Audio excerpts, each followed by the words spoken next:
Be ready. Start. Sir, I would like to make a few observations so that the Honorable Minister will make a note about the way in which these institutions are being run. It is a good thing that these institutions have been started, but at the same time, we are suffering from lack of coordination in regard to our technical education.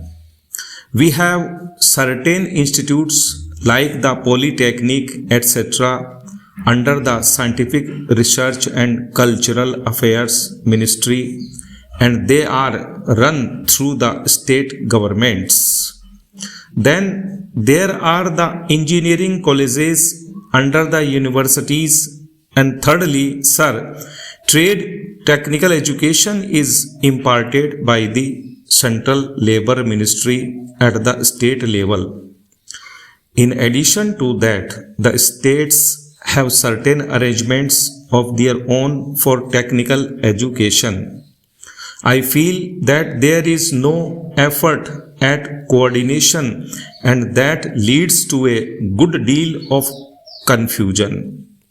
Perhaps if there is effort, there are certain difficulties. I hope the Honorable Minister will tell us about that. I would also like to suggest that even in these four institutions, as for some time the medium of instruction would be English for emotional integration, an attempt should be made to take a few students from the neighboring region or other regions on a reciprocal basis. Otherwise, these institutes will themselves be developing, as was hinted by the previous speaker, some regional consciousness. There is great difficulty, sir, with regard to technical personnel for teaching, and I am not aware in what way these institutes will be staffed. Perhaps some foreigners will be brought in, but at the same time, with the arrangements existing at present for taking technical help from different countries, Russia, UK, USA, and Germany, I do not know whether there will be special courses provided in these institutes for the teaching staff from those different countries. What arrangements there are, one does not know. In the present arrangement for teaching, I should have liked to mention the fifth arrangement for teaching at present provided through the various industrial concerns like Bhilai, Raurkela, etc. All these big concerns have their big technical schools, and they take their students for postgraduate work as also for research work.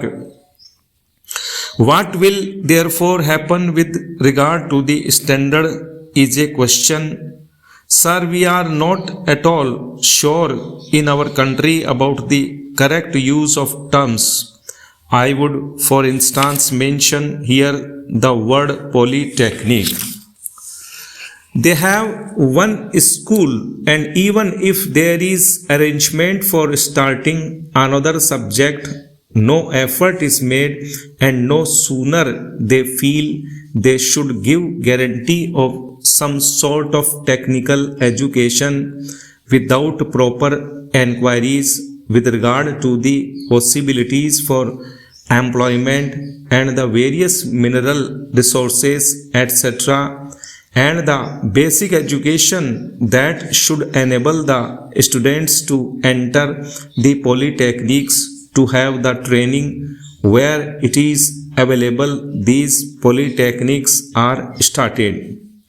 Similarly, there is some confusion about the use of the word university. We have the Roorkee University for one subject, whiz engineering. So it means there is going to be one university for one faculty. We have one music university also in Madhya Pradesh. We are going to start, I am told, perhaps a university only for agriculture.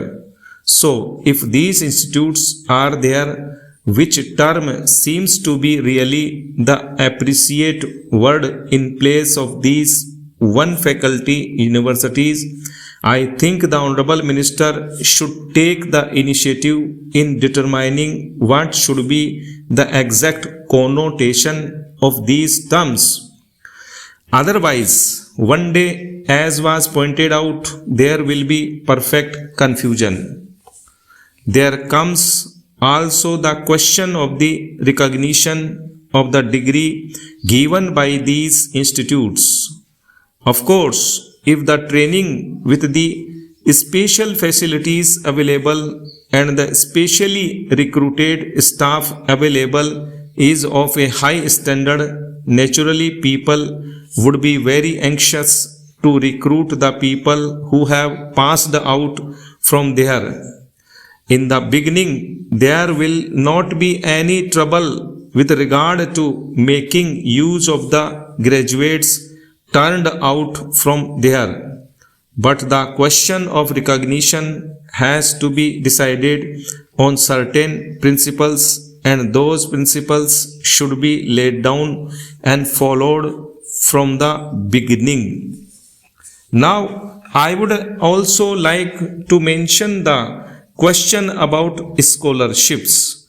It was pointed out that certain scholarships, especially to the children of the working class, should be given. I would like to point out here that there is already provision for that, and it is not something new. What I would like to stress is that scholarships should be in larger numbers. The scholarships do not seem to be adequate for the rising standard of living and the cost of living. The scholarships that are given do not meet half the need.